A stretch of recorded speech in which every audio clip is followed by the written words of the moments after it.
બટેકાનું શાક તો આપણે બધા ઘરે બનાવતા જ હોઈએ. એકવાર આ મસાલા સાથે બટેકાનું શાક જરૂરથી ટ્રાય કરજો. ખરેખર ઘરમાં બધાને ગમે એટલું ટેસ્ટી શાક બનીને રેડી થાય છે. રેગ્યુલર જે આપણે શાક બનાવીએ છીએ એનાથી કંઈક અલગ ટેસ્ટનું આ શાક બને છે. એકવાર આ શાક જરૂરથી ટ્રાય કરજો. એક વાટકીમાં એકદમ ગરમ પાણી લેવાનું છે. એમાં 4 થી 5 નંગ જેટલા લાલ આખા મરચાં લેવાના, એને પલાળી દેવાનું છે. હવે 7 થી 8 નંગ જેટલા બટેકા લેવાના છે. એને બટેકાને આપણે આવી રીતે પહેલાં છોલી લઈશું, પછી આવી રીતે મોટી મોટી ક્યુબ્સમાં આપણે કટ કરીને રેડી કરી દેવાના છે. હવે એક પેન લઈ લઈશું. પેનમાં આપણે પાણી થોડું ગરમ કરવા મૂકવાનું છે.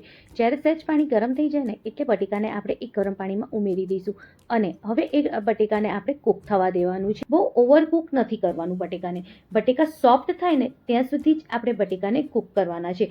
જ્યારે લાગે કે બટેકા એકદમ સરસ સોફ્ટ થઈ ગયા છે તો પાણીમાંથી કાઢીને એક ડીશમાં લઈ લઈશું, જેથી બટેકા એકદમ સરસ કોરા થઈ જાય. હવે એકદમ સરસ મસાલો રેડી કરવા માટે જે મરચાંને આપણે પલાળ્યા હતા ને એને આપણે મિક્સર જારમાં લઈ લઈશું. 4 થી 5 લસણની કળી લઈ લઈશું. એની જોડે એક મીડિયમ સાઇઝની ડુંગળીને મોટું મોટું સમારીને ઉમેરવાનું છે મિક્સર જારમાં. અને 4 થી 5 ચમચી જેટલું આપણે ઘરનું દહીં લેવાનું છે.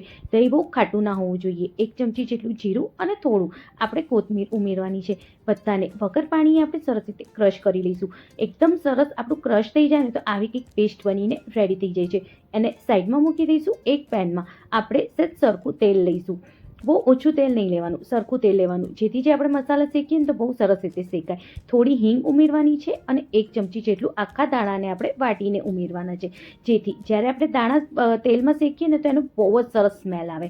જ્યારે દાણા શેકાઈ જાય એટલે બધી પેસ્ટને આપણે તેલમાં ઉમેરી દઈશું. હવે 5 મિનિટ સુધી એકદમ મીડિયમ ગેસ ઉપર આવી રીતે મિક્સ કરતા જવાનું અને તેલમાં આપણે જે પેસ્ટ છે એને શેકતા જવાનું છે. જ્યારે સરસ રીતે પેસ્ટ શેકાઈ જાય અને શાકમાંથી તેલ છૂટે પછી બધા મસાલા કરીશું. અડધી ચમચી જેટલું હલ્દી પાવડર, 1 ચમચી જેટલું ધનિયા જીરું પાવડર અને મીઠું આપણે સ્વાદ મુજબ ઉમેરવાનું છે. બધાને ફરીથી એકવાર સરસ રીતે મિક્સ કરી દેવાનું. મિક્સ કર્યા પછી જે મિક્સર જારમાં આપણે પેસ્ટ ક્રશ કરી હતી ને એમાં થોડુંક જ આપણે પાણી ઉમેરવાનું છે. બહુ વધારે પડતું નહીં, પણ અડધી વાટકીથી થોડું ઓછું મેં આમાં પાણી ઉમેર્યું છે. આ બટેકાના શાકમાં આપણે બહુ બધો રસો નથી કરવાનો, એટલે ઓછું જ પાણી ઉમેરવાનું, જેથી જે આપણા જે બટેકા છે લચકા પડતા થાય, બહુ વધારે પડતા રસાવાળા ના થાય. બસ પાણી ઉમેર્યા પછી બટેકાને પણ આપણે બધાની જોડે મિક્સ કરી દઈશું.